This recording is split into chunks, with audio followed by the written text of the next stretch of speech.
faut porter en soi un chaos pour mettre au monde une étoile qui danse. C'est une citation que mon préparateur mental m'a envoyée et qui est tellement fort et que j'essaie d'incarner le plus fort en ce moment, c'est que je suis dans un chaos total. Mais quand je te dis total, dans le sens où j'ai appris le 7 le matin que j'étais pas sélectionné à Paris et le soir même, je me sépare de ma conjointe. On apprend tellement sur soi.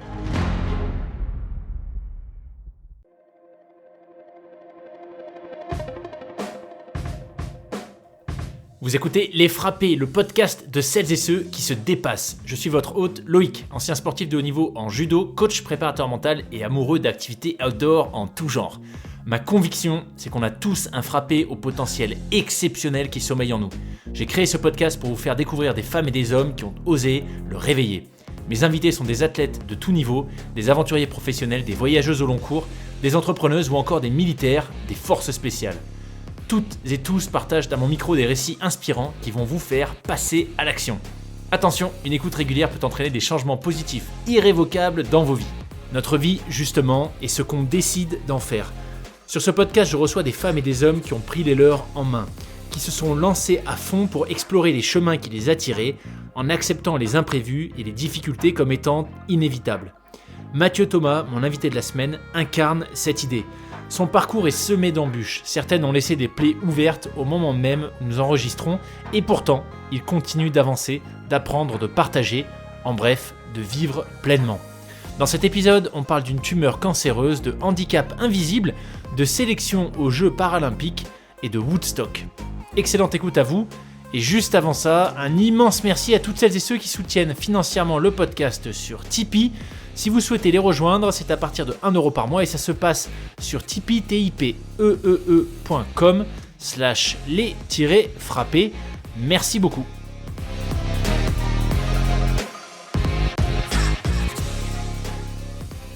Eh ben écoute, bienvenue Mathieu sur le podcast. Je suis super content de te recevoir au micro des Frappés pour que tu puisses nous parler de ton parcours, de ce que tu fais aujourd'hui, de comment tu en es arrivé là et pour avoir un peu creusé le sujet, si on dit que tu as un sujet, je pense que ça s'annonce extrêmement intéressant. Donc, merci encore de prendre le temps de venir ici.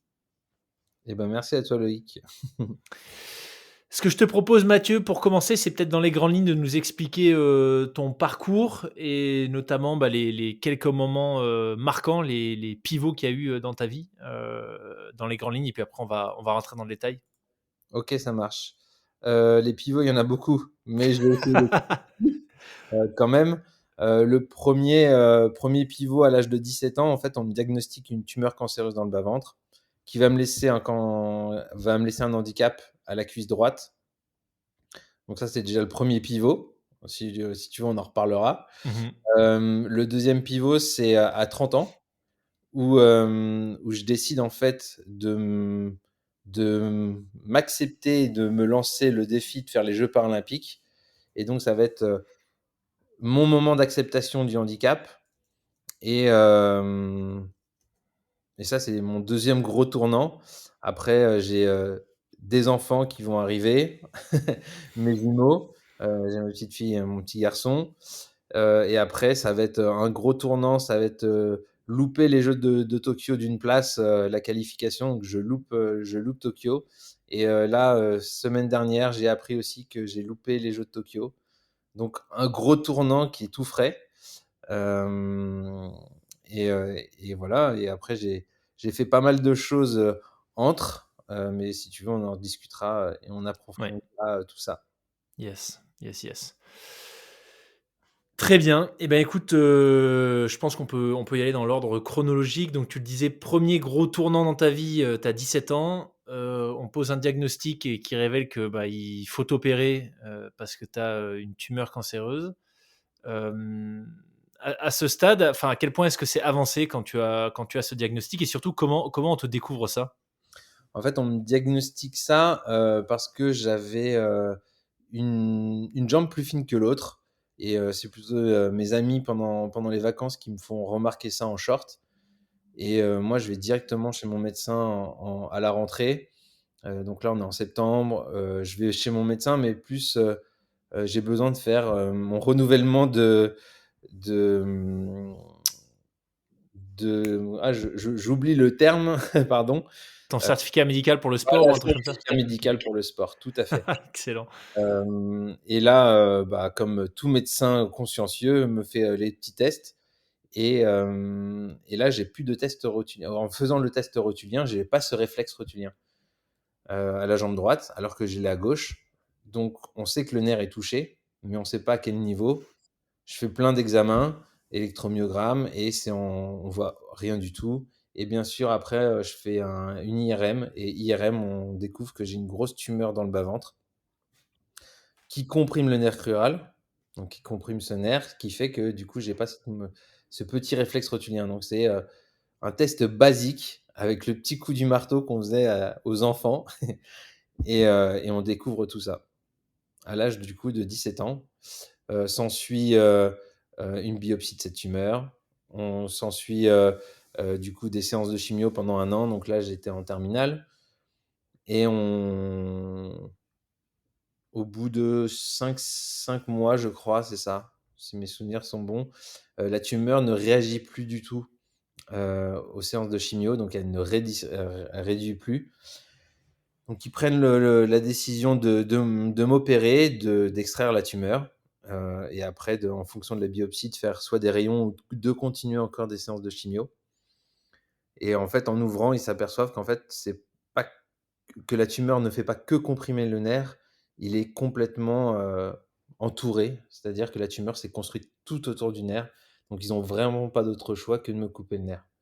Ce qui fait qu'au réveil, j'ai moi je peux pas parler, je suis encore intubé et c'est ma mère qui m'annonce, que malheureusement, on m'a coupé le nerf et moi j'étais pas préparé à ça. Je pensais vraiment, sortir de là en mode, ça va bien se passer, on va enlever la tumeur, mais le handicap, j'étais pas du tout préparé à ça et ça va m'emmener dans une phase de colère au début, de déni, total, mais surtout de colère en me disant: «Mais qu'est-ce qui m'est arrivé? Pourquoi tu as flingué ma vie au médecin?» Lui, il me dit: «Bah non, je te l'ai sauvé». Je fais: «Mais non, je peux plus faire de sport, je peux plus courir» et lui, il me dit: «En plus, je pourrais plus courir comme avant, je pourrais pas marcher, non, je pourrais même plus courir et je pourrais pas marcher comme avant». Donc voilà, que des phrases chocs chez moi qui vont m'emmener en fait aussi à tout faire pour remarcher, réapprendre, à courir et surtout à le cacher. Parce que j'étais tellement en colère de ce qui m'arrivait que je n'avais pas du tout envie, que les gens s'apitoient sur mon sort. Je n'avais pas du tout envie que le handicap me définisse.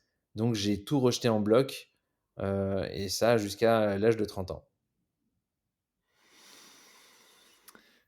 Concrètement, quand tu parles de handicap, le fait qu'ils aient retiré, c'est tout ou partie du nerf, crural qu'ils ont Ils ont enlevé?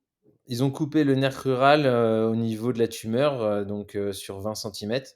OK, et Donc ouais, ça, l'impact du coup, pour toi, c'est l'impact quoi? aujourd'hui, c'est, aujourd'hui que donc l'atrophie que j'avais sur le quadriceps, donc le muscle qui est, sur l'avant de la cuisse, celui-là, il est avant, j'avais qu'une atrophie, mais le message passe un petit peu. Après avoir, coupé le nerf, c'est comme un paralysé, en fait, hein, sauf que moi, c'est ciblé. J'ai plus de motricité et j'ai plus de sensation, j'ai plus de sensibilité. Je pilote plus ce muscle-là, c'est impossible. Hem Et donc du coup, aujourd'hui, c'est ça, perte de sensibilité, motricité.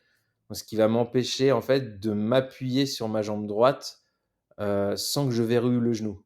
C'est comme ça que j'ai réappris à marcher. J'ai réappris à marcher en verrouillant le genou, par ce mécanisme-là où je peux m'appuyer sur la jambe sans ce quadriceps.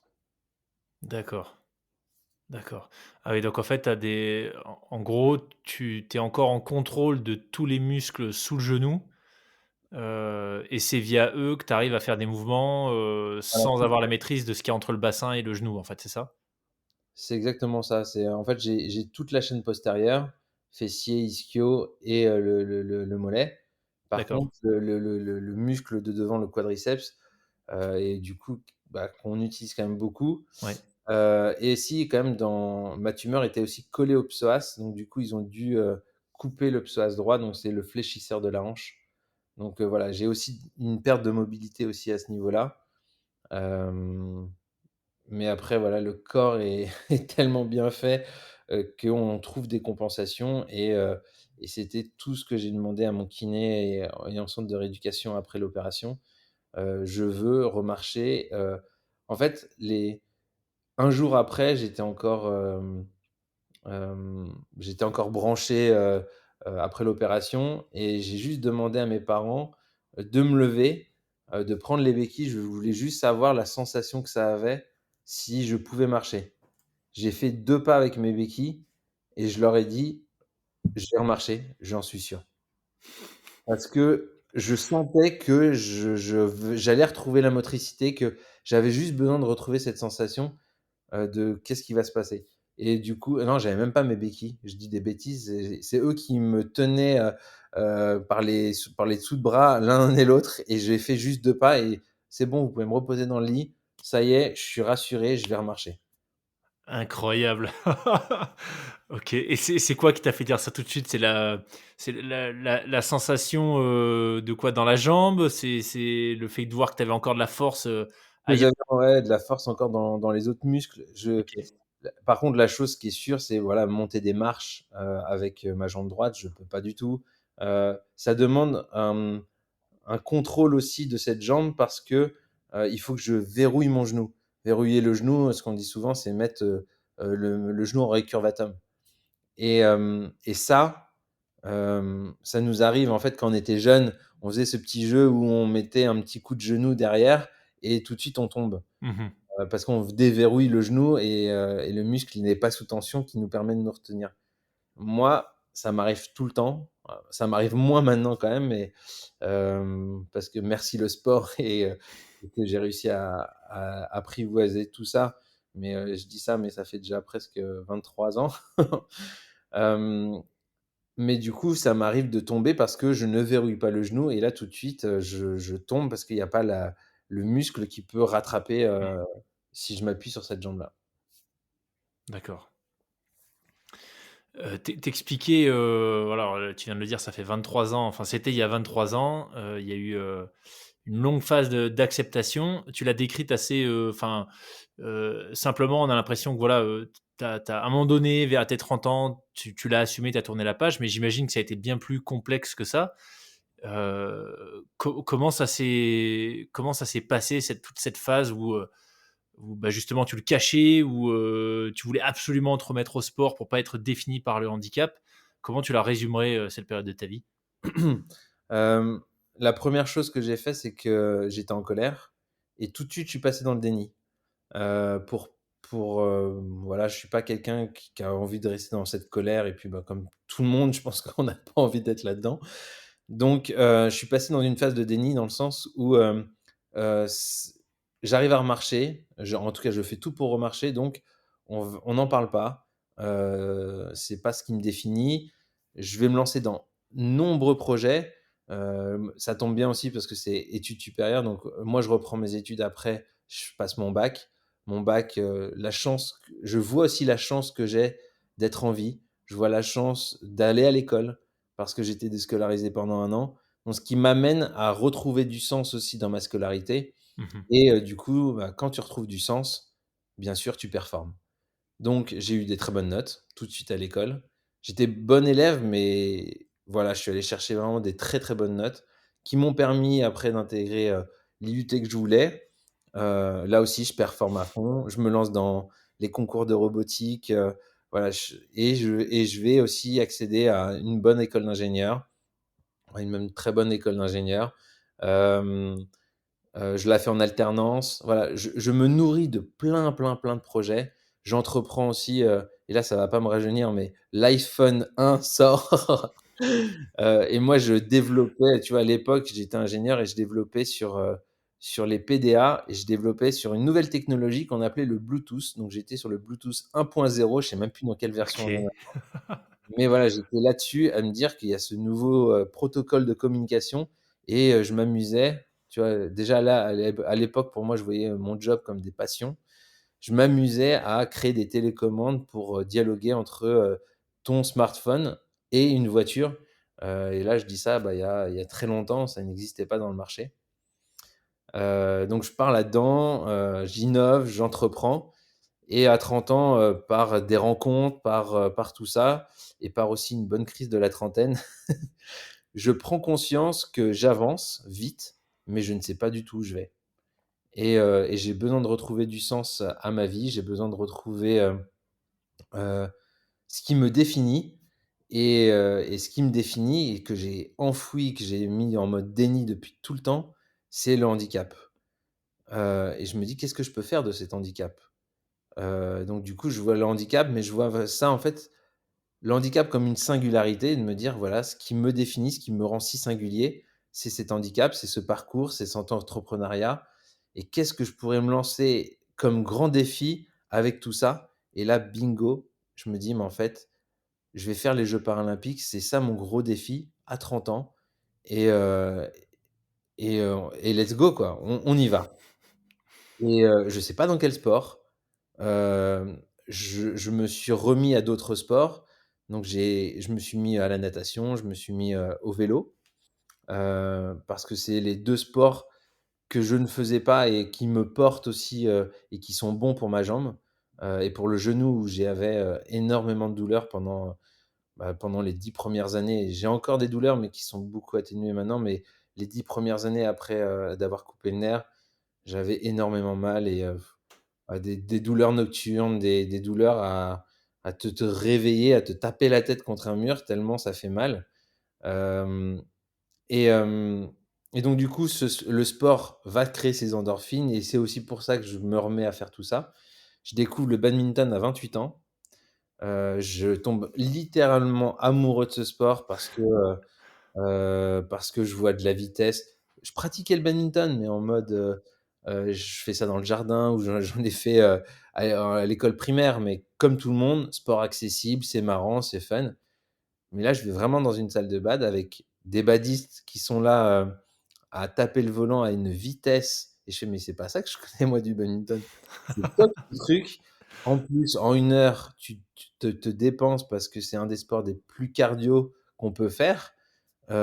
C'est facile au début, tu te fais des passes, mais quand tu tombes sur des adversaires qui te font pas de passes, tu cours dans tous les sens et heu et c'est ça que j'ai apprécié, c'est ces trajectoires, c'est cette forme à la fois physique, à la fois aérobique, à la fois tout était mêlé et je me suis dit, et en plus il y a du jeu, il y a de l'adversité, il y a un duel. Je fais: «C'est fait pour moi, je vais faire de la compétition». Je me suis remis à faire de la compétition grâce à ça et au moment donc là 30 ans, je me dis: «Je me lance ce défi paralympique». Je fais: «Bon allez, on va creuser, qu'est-ce qui existe, comme sport?» Moi qui connais, peu en fait les sports para, on en a entendu parler un peu aux télé grâce à Londres en 2012, donc là on est en 2015. Ça a un peu laissé des traces, ce qui m'a aussi amené à avoir ce rêve de faire les Jeux paralympiques. Donc je vais regarder un peu dans tous ces sports et là, concours de circonstances, les planètes sont alignées, je ne sais pas, mais heu, ils lancent 1er championnat de France de para-badminton, au moment où moi je fais du badminton et je fais: «Quoi? Le para-badminton existe? Mais c'est top!» Moi qui me suis mis à la compétition, j'adore ce sport, je veux faire un sport para, let's go, je veux tester. Donc je fais pas la première édition des championnats de France, mais j'apprends que ça existe. Je contacte, le sélectionneur national en leur disant, «Hey, moi j'ai un handicap, c'est tout nouveau, je vois que c'est tout nouveau chez vous. Comment on fait pour, se faire classifier? Tous ces systèmes là-dedans, comment ça se passe? Dans quelle catégorie je serai?» et ainsi de suite. Là qui me dit: «Viens sur un stage», en fait pour se faire classifier, ça se passe à l'international, forcément.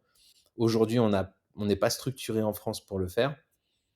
Donc il faut venir à l'international se classifier et il y a un prochain tournoi, c'est en Espagne, donc pas très loin, avec des frais qui sont moins coûteux que si on devait aller au Japon ou Mmh. ainsi de suite. Juste avant, on fait un stage, avec l'équipe de France, on t'invite, viens, voilà, ça coûte tant, alors on t'invite sur l'entraînement, mais tu payes juste les frais d'hébergement et je pars sur 3 jours de stage. Je reviens de là-bas, je côtoie déjà des gens qui sont en fauteuil, des mecs qui ont un bras en moins, Et là, je vois tout type de handicap. Moi qui n'étais pas du tout dans l'acceptation du mien, je vois que d'autres personnes qui font du badminton comme moi sont plus lourdement touchées ou moins lourdement touchées. Mais en fait, je vois cette diversité et je fais qu'en fait, je pense que j'ai ma place. Et d'accueillir ça va m'aider à accepter le handicap et je vais me faire classifier à l'international. Donc du coup, je vais être classifié dans la catégorie SL3 et c'est l'handicap sur le membre inférieur. Donc ça, il y a pas de nouveauté, je savais que j'étais en bas, mais la particularité, c'est que je vais jouer sur un demi-terrain. Heu, D'accord. il y a 2 catégories sur le membre inférieur, soit tu joues sur grand terrain, soit tu joues sur un demi-terrain. J'aurais joué sur grand terrain, j'aurais pas visé les jeux parce que mon handicap est beaucoup trop lourd et au final, ils m'ont mis dans la catégorie, SL3, donc où je joue sur un demi-terrain, ce qui moi va totalement changer les choses, vu que j'ai vraiment des grosses difficultés à bouger sur le grand terrain. Je compensais par ma taille, parce que je fais 1,92 m, donc j'arrivais à avoir une envergure un peu plus grande, mais voilà, face à des adversaires qui sont même valides ou même moins lourdement touchés, c'était compliqué de rivaliser avec eux. Donc super, je suis dans la catégorie. Là, on est en 2015, heu, 1re compétition internationale. Ils font la deuxième édition, des championnats de France et là, moi j'ai, 2 ans de bad, hein, pas plus. Je suis champion de France dans ma catégorie. Je suis vice-champion de France en double et je suis même une médaille de bronze en mixte avec une personne que je connaissais pas, voilà, donc je trouve 2 partenaires et je fais 3 médailles, les 3 couleurs. Et en simple, dans ma catégorie, je suis le numéro 1. Je bats celui qui est en équipe de France. Donc là, moi, je me vois en équipe de France. Je me dis que c'est possible. Euh, et 2016, championnat d'Europe. Je suis champion d'Europe en double. Je fais médaille de bronze en simple. Et le mix, j'en fais pas. Mais déjà, sur 2 tableaux sur les championnats d'Europe, je Ouais. fais médaille de bronze et médaille d'or en double. 2016 et ils annoncent aussi que ce sport en 2016 va rentrer aux Jeux paralympiques à Tokyo pour la première fois. Et encore OK, une fois, donc je me dis: «Mais les planètes sont alignées». ouais, c'est clair. Je fais des résultats, ce sport rentre aux Jeux paralympiques. Moi, c'est mon rêve, je me dis: «J'ai pas besoin d'aller dans d'autres sports». C'est dans ce sport, en 2016, que je vais me lancer pour aller chercher, les médailles qu'il faut, pour aller chercher la qualification pour Tokyo et j'écris l'histoire. Je vais aller, faire les premiers jeux à Tokyo. Je vais, de ma discipline et je finirai ma carrière à Paris et voilà, je vais faire ces 2 olympiades et voilà et bah, loupé total. Je loupe ceux de Tokyo et je loupe là même, là je vous le dis avec du sourire, mais je suis dans une dépression totale. Je le fais pour vous, hein, aujourd'hui. Vraiment, ça m'aide à sortir du lit. Je vais quand même à l'entraînement, mais c'est dur parce que, c'est 10 ans de ma préparation et qui s'envolent, quoi. Alors j'ai pas tout perdu parce que, j'ai avancé sur plein, plein de choses. J'ai avancé et on pourra en reparler aussi après sur tout le reste. Mais, ouais, c'est une grosse, grosse part de ma vie, de me lancer dans ces Jeux paralympiques. Ouais, tu fais bien de le souligner, Mathieu. Merci, beaucoup. C'est vrai que je l'ai pas précisé en intro. On avait échangé il y a quelque temps avant que tu aies la réponse pour, ta participation à Paris 2024 et bah, tu l'as dit en intro, tu l'as appris là, il y a une semaine au moment où on enregistre. Donc bah, écoute, ouais, en dépit de la mauvaise nouvelle, c'est génial de t'avoir là au micro et puis, bah, ça va être intéressant de voir, peut-être aussi, tu vois, pour qu'on parle de la face immergée de l'iceberg, de savoir comment on gère ce genre de nouvelles quand on s'est consacré depuis ouais, une dizaine d'années, comme tu le disais, à ce projet. Donc, bah, écoute, peut-être qu'on peut, voilà, on peut casser le rythme chronologique et basculer tout de suite là-dessus. Comment, peut-être déjà, comment se font les sélections paralympiques et puis comment est-ce que tu l'as appris et comment est-ce que tu le gères là tout de suite à chaud. Ouais, hem, ce qui est intéressant, c'est que ça, je l'ai déjà vécu à Tokyo. Ouais, Je peux même te parler des 2, et de le faire de façon chronologique et de te parler de Paris là. Dans les 2 cas, c'est, sur un an, on a, une quinzaine de tournois et ils prennent les meilleurs résultats. Donc, c'est une course à la qualification. Tous les tournois comptent. Certains tournois comptent plus que d'autres, les championnats du monde ou certains tournois classés niveau 1 par rapport à d'autres tournois. Tu fais tous ces tournois et à la fin, tu as un ranking. Et alors, pour Tokyo, c'était les 6 meilleurs mondiaux, ils sont allés aux Jeux. J'ai terminé septième. Et là, c'était à peu près pareil, avec plus d'athlètes. Et dans les deux cas, en fait, comment ça s'est passé? Je suis arrivé septième et huitième. Donc la huitième sur la course à, à Paris. Et les sélections, ça sélectionne par le double mixte aussi, où nous on termine dixième avec ma partenaire. J'ai aussi couru dans cette discipline, mais on s'y est pris tellement tard, mais avec de beaux potentiels, mais voilà, arrivé trop tard, malheureusement, et on n'a pas réussi à performer tout le temps, qui nous ont fait qu'on arrive que seulement dixième. C'est déjà une bonne chose, mais ça suffit pas pour se qualifier. En simple, je termine huitième, donc ce qui m'emmène dans la phase d'une commission bipartite qui va réattribuer des places en fonction des quotas des tableaux qui se sont constitués. Et à Tokyo, ils me sélectionnent pas. Ils sélectionnent seulement 6 joueurs et je suis le septième sélectionnable. Donc je suis vraiment aux portes de la qualification. Et là, c'est la même chose. Ils ont pris 8 joueurs. Moi, je suis le huitième, sauf qu'il y a un joueur océanien qui est derrière moi. Euh, et ce joueur océanien, en fait, il y a des quotas aussi par continent. Il faut forcément que tous les continents soient représentés. Donc lui finit 15e, mais vu qu'il n'y a pas, c'est le meilleur océanien, me repasse devant et donc du coup sélectionne seulement 8 joueurs et moi je suis pas sélectionné. Donc c'est dur. Je savais les règles, je savais la chose, mais je pensais réellement être pris parce que en fait, je pensais pas qu'ils allaient prendre 8 joueurs, je pensais qu'ils allaient en prendre 9 et je pensais être le neuvième. Parce que je pensais qu'ils allaient équilibrer les tableaux avec trois catégories.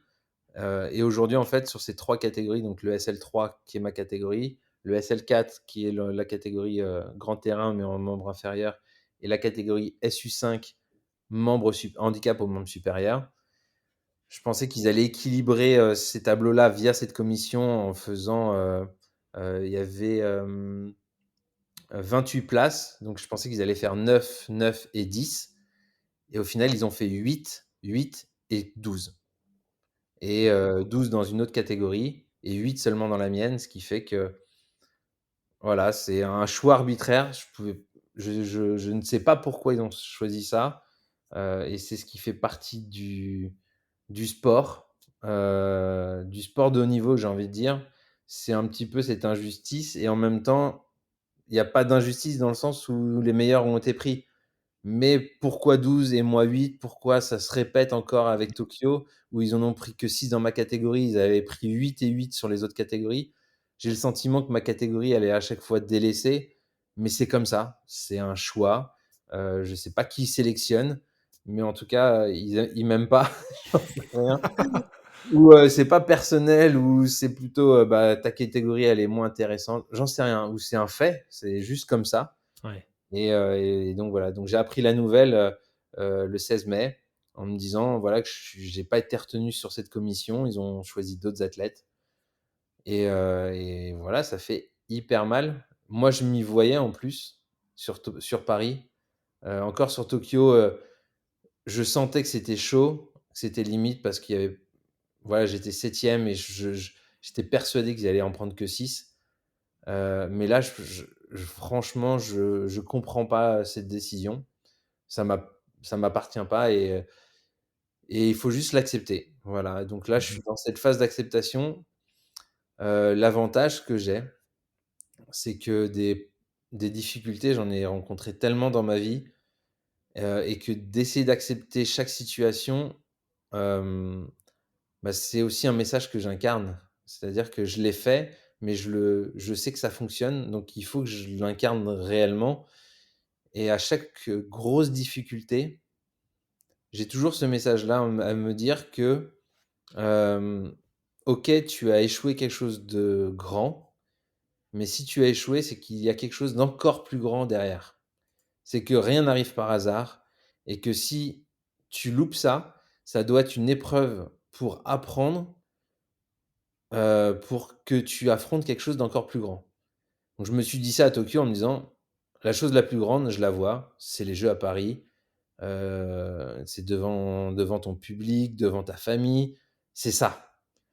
Là, je vous dis, à une semaine de l'annonce, il y a quelque chose d'encore plus grand que les Jeux de Paris, c'est quoi? Et là, je suis dans cette phase. Je suis dans cette phase de colère, de déni. Je suis pas encore en train d'accepter la chose totalement, parce que, voilà, c'est encore tout frais.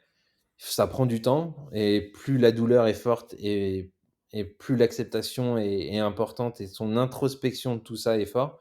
Et là, je suis dans cette quête à me dire: «Mais qu'est-ce que je dois faire de plus grand? Elle est où ma voix? Donne-moi l'univers des, mmh, des indices». Et c'est pas pour rien, en fait, peut-être que 6 mois, 15 jours avant, voilà, pendant 6 mois, on a travaillé dur, on a réussi à sortir. J'ai sorti un livre qui s'appelle Rêve de jeu et le rêve de jeu, j'ai écrit jeu, J-E entre parenthèses U-X et c'est pas pour rien, en fait, si j'avais écrit ça. C'est que j'avais ce rêve de faire les Jeux paralympiques, mais ce que j'ai surtout trouvé, c'est un rêve de jeu personnel, c'est-à-dire un accomplissement personnel de se dire: «J'ai réussi à m'accepter, j'ai réussi à accomplir des choses personnelles et je suis sur le bon chemin de ma vie personnelle». Et que ce rêve de jeu m'a amené à me découvrir et à savoir qui je suis. Et au final, c'est en fait le rêve de tout le monde ça, le Mmh. rêve de jeu. C'est le rêve de on s'accomplit dans sa vie pour trouver sa voie, pour trouver qu'est-ce qui a du sens et qu'est-ce qui fait qu'on est sur terre et qu'est-ce qu'on a envie de transmettre. Et moi, je l'ai trouvé grâce aux Jeux paralympiques. Et je me dis qu'en fait, qu'est-ce qu'il y a de plus grand que les Jeux? En fait, je vais pas être dans la lumière. Je vais pas être dans la lumière sur ces Jeux paralympiques, mais par contre, je peux éclairer d'autres personnes. Et aujourd'hui, c'est ça mon rôle. C'est ça que j'ai encore plus grand. Désolé, je suis ému parce que c'est encore tout frais, mais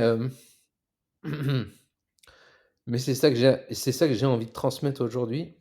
J'ai envie de transmettre, qu'en fait, on a tous un rêve et que ce rêve de jeu, même si j'ai pas accompli le mien de façon, aboutie comme je l'aurais aimé, d'aller aux Jeux paralympiques, et bah, je vais essayer de transmettre ça avec mon jeu à moi et de me dire qu'en fait, le sport peut aider, peut amener à des choses encore plus grandes et qu'en fait ces jeux de Paris, doivent servir pas moi en tant que sportif et d'être dans la lumière, mais moi je vais aider à éclairer ces autres personnes à aller dans les stades, à dire aux gens: «Allez voir les Jeux paralympiques, allez regarder votre télé si vous pouvez pas vous déplacer». Parce que, heu, le handicap aujourd'hui, il fait tellement peur. Le mot handicap fait peur, c'est: «Je ne suis plus capable», si on prend la définition du handicap, c'est: «Je ne suis plus capable, heu» et ce mot est relié tellement à la mort qu'aujourd'hui, on n'a pas envie et si les gens ne vont pas dans les stades et vont pas voir les Jeux paralympiques, c'est pour ça. C'est qu'on n'a pas envie de voir des personnes handicapées. Même Mmh. Marcus, là, sur son film qui vient de sortir, Un petit truc en plus, il le dit, c'est qu'aujourd'hui, il a vu plein de producteurs qui disent: «Non, nous, on n'a pas envie de voir». Mais c'est humain. C'est humain, on n'a pas envie d'être confronté à une diminution, physique, physique ou mentale, d'être réduit à quelque chose de moins. Et lui, il dit: «Au contraire, on a quelque chose de plus».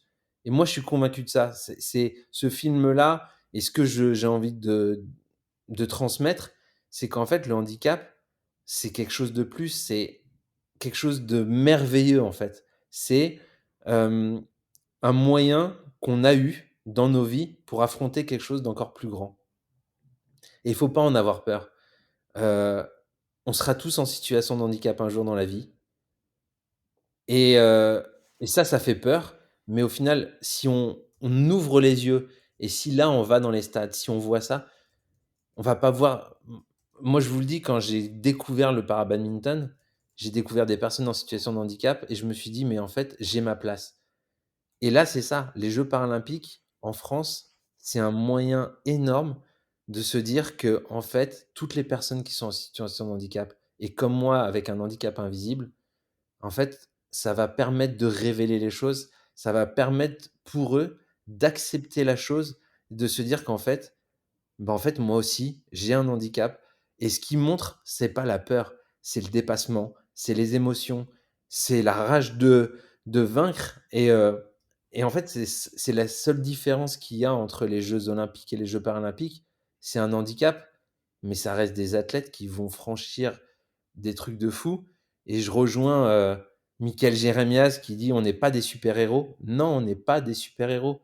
En tant que sportif de haut niveau, on est des athlètes qui ont un handicap, qui cherchent le dépassement de soi, qui se sont reconstruits par le sport et que le sport est un super vecteur pour avoir un estime de soi, pour se reconstruire et qu'on soit dans toute différence, qu'on peut avoir, le sport amène dans toutes les diversités, amène, cette égalité, qu'on soit blanc, noir, gros, jeune, pas jeune, on s'amuse avec ça et on peut se dépasser en se challengeant personnellement et c'est ça le sport et les Jeux paralympiques, pour moi en France, c'est une occasion inouïe de montrer ça à tout le monde et il faut pas louper le coche et c'est aussi pour ça que maintenant, bah, j'ai peut-être ce rôle-là. Comme je disais, voilà, le rôle encore plus grand que j'ai maintenant, Mmh. c'est ça. C'est de dire en fait, bah, je vais pas être sur le terrain pour vivre mon rêve à moi de jeu, mais je vais donner ce rêve de jeu aux autres pour qu'eux aussi s'acceptent, pour qu'eux, ils se sentent, acceptés dans cette société et surtout qu'on que la société donne une autre image du handicap parce que, aujourd'hui, elle fait trop peur et personne n'a envie de se reconnaître dans le mot handicapé aujourd'hui encore en France. J'ai fini Quel mon message! j'ai fini le monologue. Ouais, merci Mathieu, je m'attendais pas à autant d'émotions. Enfin, tu as vraiment, ouais, enfin, le message est super fort et tu as mis des mots sur ce que tu expliques sur le fait que finalement, on veut peut-être pas ce qui fait qu'on veut pas voir le handicap, c'est qu'on enfin, j'avais jamais vraiment réfléchi à ce point-là, tu vois? Qu'est-ce qui fait que finalement que ça fait peur? Pourquoi est-ce que, une question, enfin, un truc tout bête, tu vois? Pourquoi est-ce que les sports para sont pas nécessairement populaires comme, les sports, des valides? Hem, je lisais une stat, alors je sais plus si c'est dans ton kit presse ou je suis tombé sur une stat qui m'a fait un peu halluciner et pourtant, j'ai déjà eu, pas mal de personnes avec des handicaps sur le podcast et on avait déjà parlé plusieurs fois des handicaps invisibles, notamment avec, Simone Thirault qui a été, en une handballeuse, Mmh mh. qui a caché un handicap elle aussi Ouais. pendant longtemps. Et cette stat, c'est, 10 millions de personnes avec un handicap invisible en France. Alors je sais pas si elle est toujours d'actu, si elle est correcte ou si c'est un peu plus, un peu moins. Mais 10 millions, c'est quand même loin d'être, anecdotique. Enfin, c'est quand même un truc de fou, quoi. Ça fait une personne sur 6. Si on creuse un peu ce point, toi, du sujet de la peur, heu, tu l'as est-ce que pour toi, il y a que ça? Parce que tu l'as vraiment vécu dans ta chair, toi. Tu le disais, pendant longtemps, tu l'as caché. C'est quoi qui faisait que tu le cachais? C'était, le sentiment d'être, que si tu l'affirmais, du coup, les gens allaient, justement avoir peur, que tu allais, être valorisé, tu vois, ça allait avoir un impact sur, l'appréciation que les gens avaient de toi? C'est quoi c'était quoi cette peur qui fait que tu l'as cachée?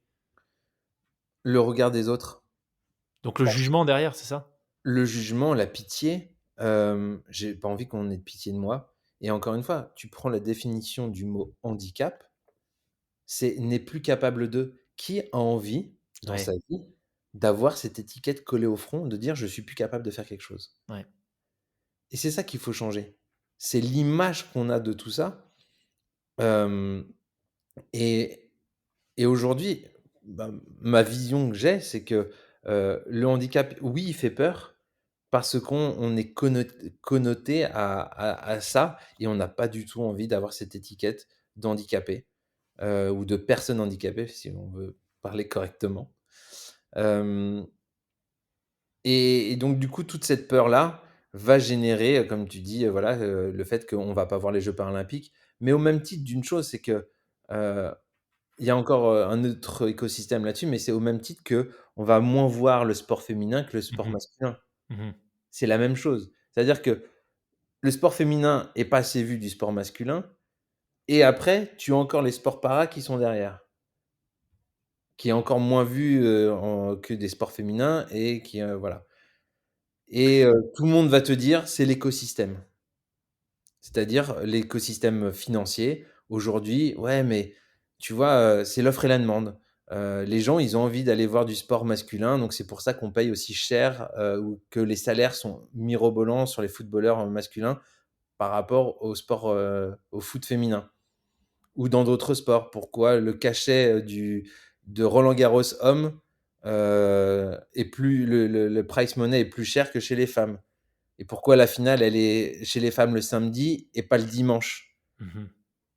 Tout ça, c'est à chaque fois, ils vont te dire, oui, mais j'ai plus de téléspectateurs qui viennent, ainsi de suite. Donc, ce qui est bien là-dedans, c'est qu'en fait, on a tous notre part. Si on veut que ça change, on a tous notre part de dire, eh ben, moi, je vais regarder le sport féminin, moi, je vais regarder le sport para, et je vais aller dans les stades, et je vais faire tout ça. Parce qu'on peut plus se cacher derrière de dire, oui, mais c'est les stats, et ainsi de suite, on veut faire bouger les choses. En fait, je pense qu'on a tous sa part à faire. Mhm. Et je disais la même chose dans les journaux. L'équipe, c'est 80% du foot, allez, 90% du foot même, et dans les 90%, tu as 75%, c'est le PSG. Pourquoi? J'ai discuté avec eux. Ils me disent, bah, on fait des beaux papiers sur les parcours de vie de vous, athlètes para, vous êtes, ça inspire, c'est beau et ça touche les gens. La seule chose, c'est que ça ne se vend pas. Les gens, ils préfèrent savoir que Messi il va quitter le PSG, que Mbappé a choisi un autre club, lequel ils vont faire 10 journaux et celui-là, il va se vendre. Et donc, on a tous notre part de dire non, en fait, je ne vais pas acheter que celui-là, je vais aussi acheter les autres.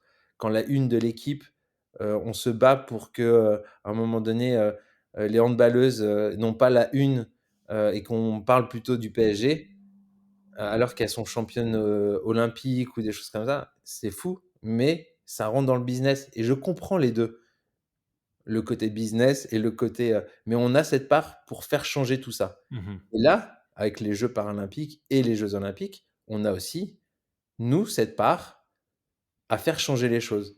Et donc, moi, j'invite tout le monde à aller aux Jeux paralympiques. En plus, à chaque fois, tout le monde disait, les places sont trop chères sur les Jeux olympiques, il n'y en a plus. Et bien, aller aux Jeux paralympiques, il y en a plein et c'est pas cher. Donc, je ne vois pas. Après, j'entends et j'ai entendu hein, ces commentaires de dire non, mais nous, on veut voir des gens qu'on connaît, on veut voir des stars et ainsi de suite. Je fais ok, mais peut-être que tu vas aller voir des futures stars. Moi, c'est Ouais. ça que j'ai envie de dire. Tu les connais pas, mais c'est un peu comme dans un festival de musique. Tu as les têtes d'affiche, et sauf que derrière, tu as les petits qui sont là, qui travaillent autant, qui galèrent dans leur cave ou dans leur garage à faire des musiques, à essayer d'inspirer, à faire des choses. Et tu vas aller dans ce festival et tu vas découvrir ça et tu vas te dire, ah mais eux, c'est les futurs. À Woodstock, on en a découvert des génies. Et les gens, ils se sont dit, mais merde, j'aurais pas dû y aller. Pourquoi je suis pas allé là-bas? C'était quoi ce festival? Et ben, pour moi, les Jeux paralympiques en France, c'est Woodstock. Mhm. Venez.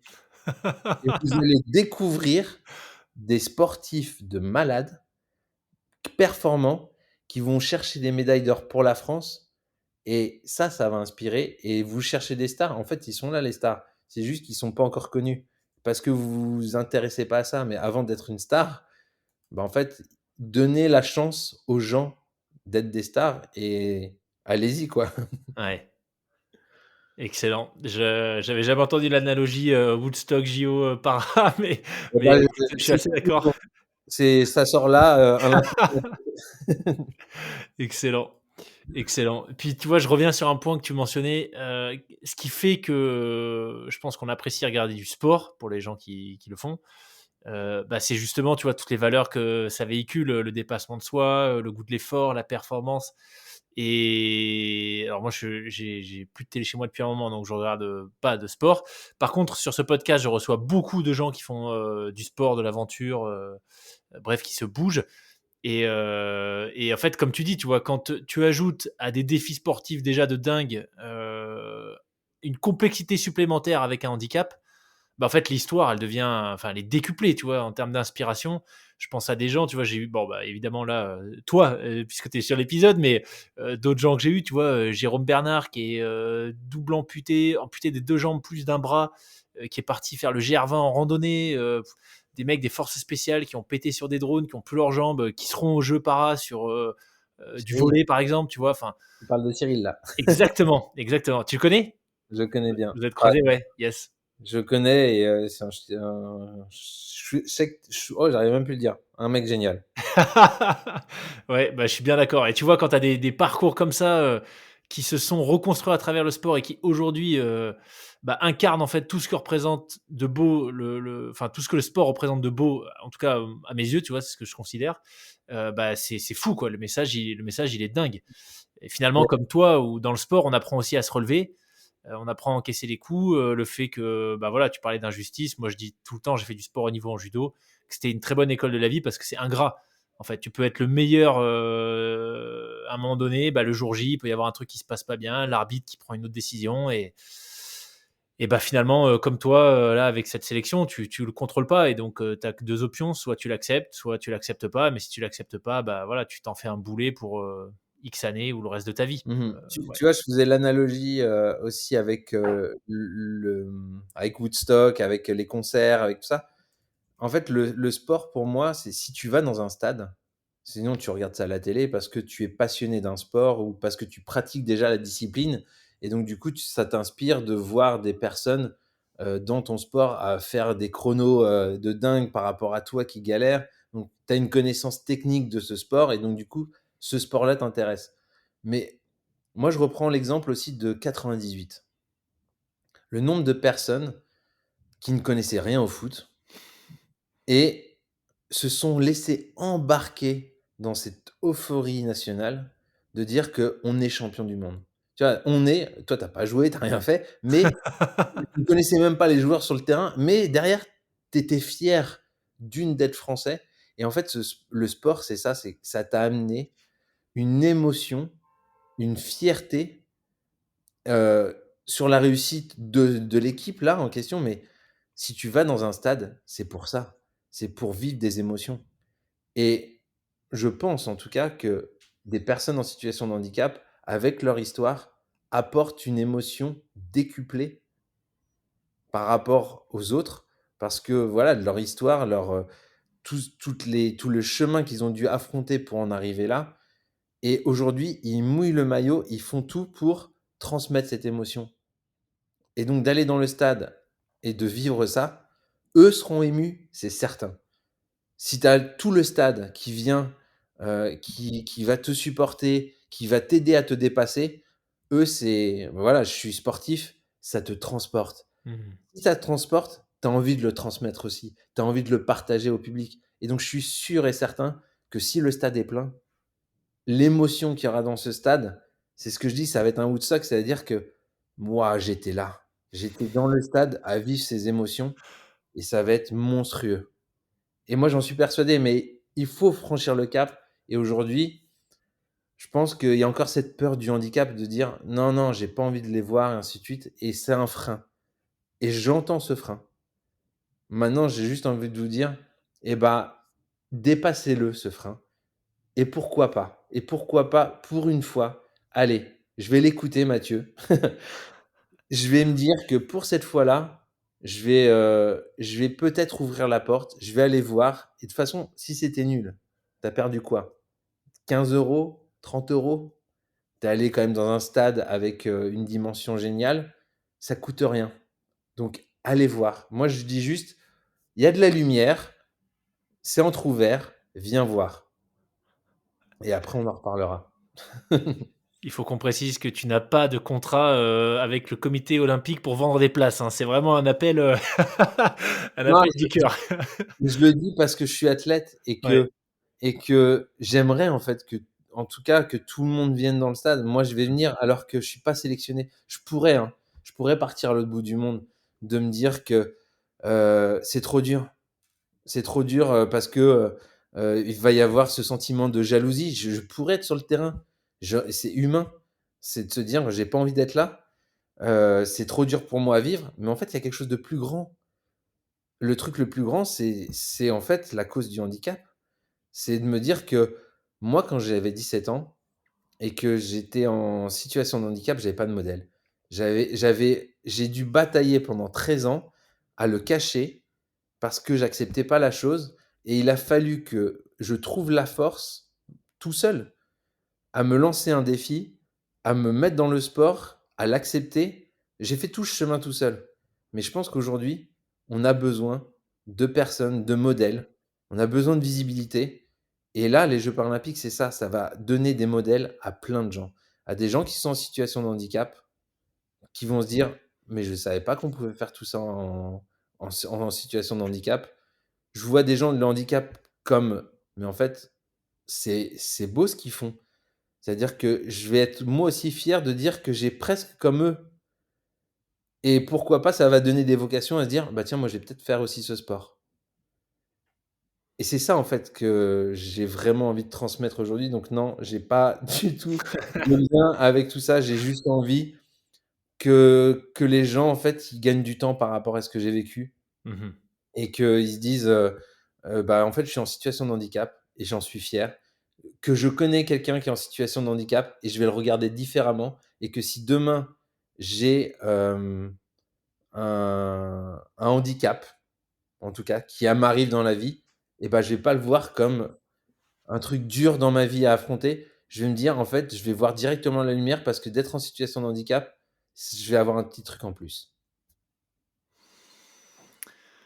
Tu parlais de modèles, de personnes, tu vois, qui inspirent, des parcours auxquels te raccrocher quand il t'arrive quelque chose, par exemple, un handicap dans ta vie. Tu mentionnais un peu plus tôt que tu es devenu papa. C'était quand ça? Je suis devenu papa en décembre 2017, le 21. 2017. OK. Donc ça fait quelques années maintenant. Ouais. Comment tu vas ce message-là que tu viens de passer qui est très fort, comment est-ce que tu vas ou comment est-ce que tu le fais déjà passer, à ton fils et à ta fille? Hem, c'est une bonne question parce que, j'ai mis énormément de temps et d'énergie dans cette qualification. Pour exemple, en 2023, sur ma qualification, j'ai passé 218 jours à l'étranger, sur Ah les ouais. 365. Donc, leur maman a dû gérer les enfants, a géré l'absence et, et des fois, tu as des mots aussi de tes enfants, hem, même qui te disent, «Ouais, non, mais papa, il préfère le badminton». Et ça fait mal d'entendre ça. Mmh. De dire, mais tout de suite, je leur dis: «Mais non, mais vous êtes mes numéro un. Par contre, j'ai une passion, j'ai une volonté, je vais me battre jusqu'au bout» et c'est ça que j'aurais envie de transmettre aussi, c'est il y a beaucoup de travail, hem et il faut se donner les moyens pour y arriver et même, je dirais que même d'être dans l'échec à la fin, c'est encore plus beau le message parce que, hem, bah, en fait, on réussit rarement, en fait. Le succès, il est très rare, malheureusement. Mais ce qui est le plus important, c'est de se relever et de recontinuer. Je sais pas si je repars sur Los Angeles, mais tu vois, au coin de ma tête, à une semaine, déjà passer le truc, déjà je vais vivre à fond ceux de Paris, en tant que supporter, en tant qu'ambassadeur de quoi que ce soit pour essayer d'amener un maximum de gens, parce que j'y crois à ça. Mais après, je crois encore de me dire que bah, tant qu'il y a de la vie, tant que je marche, tant que je performe encore, je vais continuer. Je sais pas si je réussirai à faire ce de Los Angeles encore, hein. Ça se trouve, je m'arrêterai en cours, mais en tout cas, je me dis: «Je vais au bout, du bout» en fait, c'est toujours d'avoir ce sentiment de: «Est-ce que j'ai tout donné? Est-ce que je vais pas avoir de regrets?» Mmh.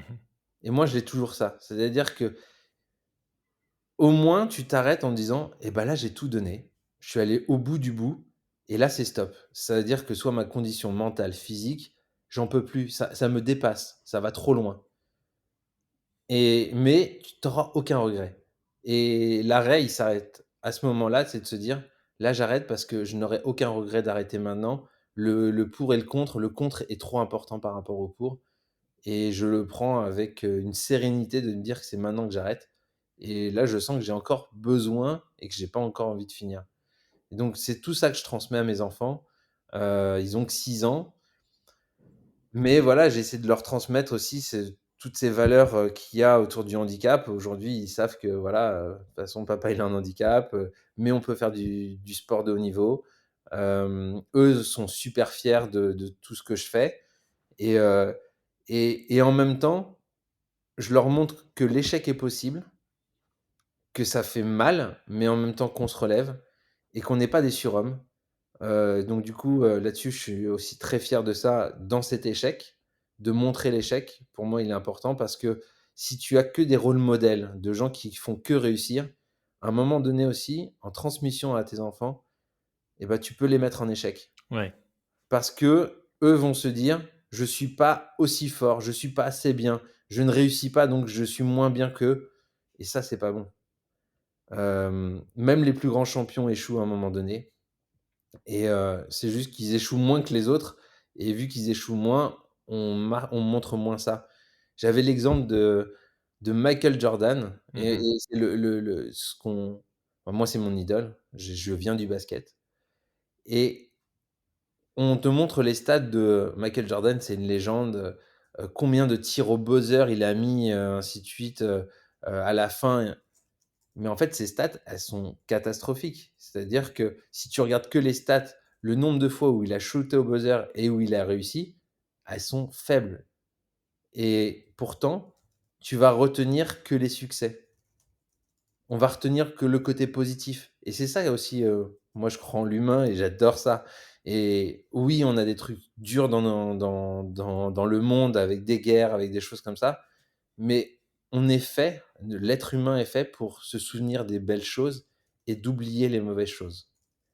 En même temps, il faut pas oublier, des atrocités et l'histoire nous rappelle ça, mais dans la vie de tous les jours, comme ça, on tu masques les choses négatives, mais par contre, tu vas te souvenir des belles choses et malheureusement, en quelque sorte, je trouve que c'est important quand même de se rappeler que l'échec, on reste humain et que l'échec, bah, il fait du bien aussi, heu, pour, hem, pour redescendre un tout petit peu et surtout de se dire qu'en fait, c'est cet équilibre entre, bien-être, mal-être, parce que quand on perd et quand on est dans l'échec, ça fait mal.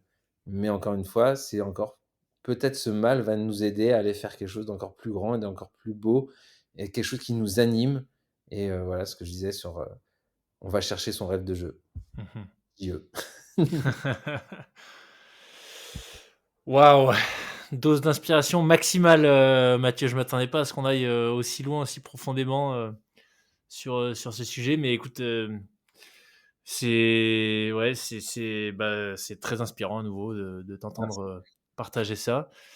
Hem, bon, là, on a bien compris, c'est forcément, tout frais cette décision récente, concernant la sélection. Tu disais que voilà, tu vas aller toi en tant que spectateur, aux Jeux Para. Est-ce que tu as déjà une idée de ce que tu vas pouvoir mettre en place pour t'aider à, bah, justement à digérer et à trouver ton prochain jeu, suite à cette décision? Non, moi, mon prochain jeu, en fait, je l'ai trouvé, je pense. C'est, d'aiguiller, de C'est transmettre, de ça, mettre ouais. en lumière, d'aider d'autres personnes à accepter leur handicap. J'avais d'autres projets que j'avais menés à côté, dont un mouvement qui s'appelle «Je te me vois», et que je crois à fond et l'objectif, c'est de révéler sa singularité, d'aider les gens à se révéler, à se trouver, avec amour, avec, connaissance de soi et donc en fait, c'est quoi? C'est d'amener un rêve de jeu, tout simplement. Donc j'étais déjà dans dans cette démarche-là, et chose que voilà, ces jeux, de Paris, je vais les vivre comme ça en étant spectateur et au contraire, c'est peut-être ce qui va m'aider, à atteindre, de choses encore plus grandes donc c'est ça et je sais pas dans quelle mesure je vais y arriver parce que, il y a des douleurs, il y a encore, je sais sûr et certain, ce sentiment d'aller dans le stade, de voir tes concurrents jouer à ta place et de pas être sur le terrain, ça va me faire mal. Je le sais. Hem, mais encore une fois, je le fais parce qu'il y a quelque chose d'encore plus grand Mmh. et et il y avait un tiens, par exemple, j'ai une citation de Nietzsche là-dessus, qui dit qu'en fait, il faut porter en soi un chaos pour mettre au monde une étoile qui danse. Et ça, c'est une citation que mon préparateur mental m'a envoyée et qui est tellement fort et que j'essaie d'incarner le plus fort en ce moment, c'est que je suis dans un chaos total. Mais quand je te dis total, c'est que, hem, j'ai une double peine. Voilà, c'est la vie aussi, mais en ce moment, je crois que j'ai pas connu quelque chose de pire, dans le sens où j'ai appris le 7, le jeudi, le matin que j'étais pas sélectionné à Paris et et le soir même, je me sépare de ma conjointe, à qui j'ai tout partagé avec elle et là, je suis dans un chaos total et quand je lis cette phrase, qu'il faut porter en soi un chaos pour mettre au monde une étoile qui danse, je me dis qu'en fait, il y a quand même toujours de la lumière, même quand tu es dans le chaos et c'est à ce moment-là que tu dois aller puiser au plus profond et j'ai envie de même, ça me fait penser à Roman Frécinet.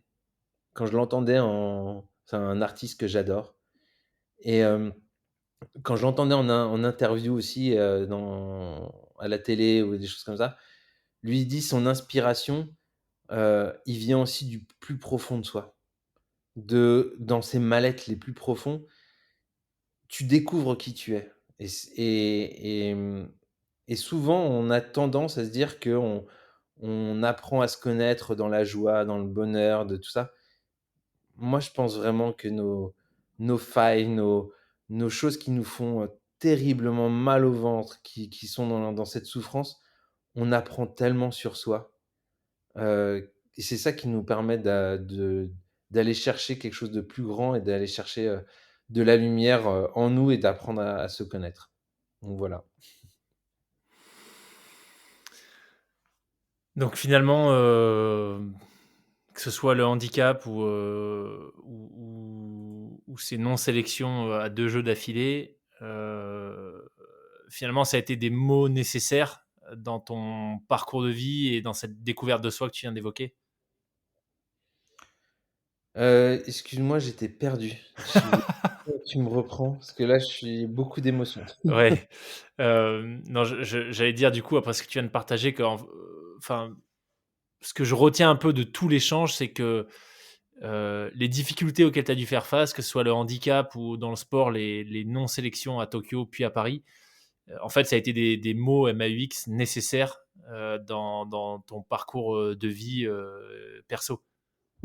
C'est ça. C'est toutes ces difficultés de vie qui m'ont amené à être qui je suis, et en final, c'est ça, c'est tu apprends à te découvrir. Quand je dis rêve de jeu, mais en fait, c'est plutôt je suis fier d'arriver à savoir que j'ai accompli tout ça et et tu te découvres, toi-même et moi, je l'ai fait par toutes ces adversités et je pense juste que c'est pas le seul moyen, mais c'est un moyen accélérateur et du coup, vu qu'on est quand même, mortel, hem, je dis pas qu'il faut avoir de contrôler le temps ou d'aller le plus vite possible et ainsi de suite, mais si tu as des moyens de prendre connaissance de qui tu es, de ce que tu as comme place dans ta vie, le plus vite possible,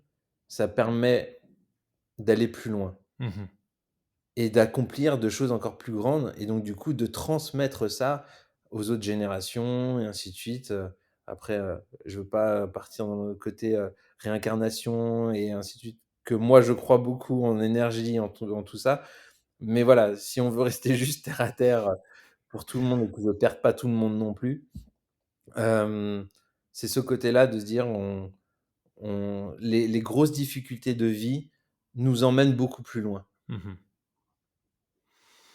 parce qu'on découvre ça beaucoup plus vite. On découvre, on va dire, qui on est Ouais. plus vite. Excellent. Eh bien, écoute, Mathieu, un immense merci pour tous ces partages. S'il y a des gens qui veulent potentiellement échanger avec toi, prendre contact ou juste suivre ce que tu fais, le mieux, c'est quoi? C'est Instagram, LinkedIn, un site? Voilà, en fonction de où ils sont, voilà, je suis à la fois sur Instagram, sur Mathieu_Thomas. Je suis aussi sur LinkedIn et j'ai un site internet, voilà, qui est plutôt orienté business où je propose des conférences et parce il faut en vivre. Oui, Vu que tout le monde ne connaît pas encore le para-badminton, je suis dans un sport amateur, donc il faut travailler à côté sur d'autres sujets. oui, oui, eh oui. Donc, pour changer ça, je pense que le message était clair. C'est entre nos mains. Donc, prenez vos places pour aller voir les épreuves para à Paris. C'est à la maison, c'est pas très loin. Mathieu le disait, c'est clairement abordable. Donc, allez-y. C'est ça. Et Et voilà. puis venir dans le stade, mais c'est pas grave aussi si on n'y va pas. Oui. Regardez la télé. Faisons exploser les audiences, mais réellement. Bah Si on fait oui. exploser les audiences des Jeux paralympiques, derrière, ça veut dire qu'il y a aussi tout un écosystème qui va dire que bah, si tout le monde regarde, ça veut dire qu'il y a un intérêt.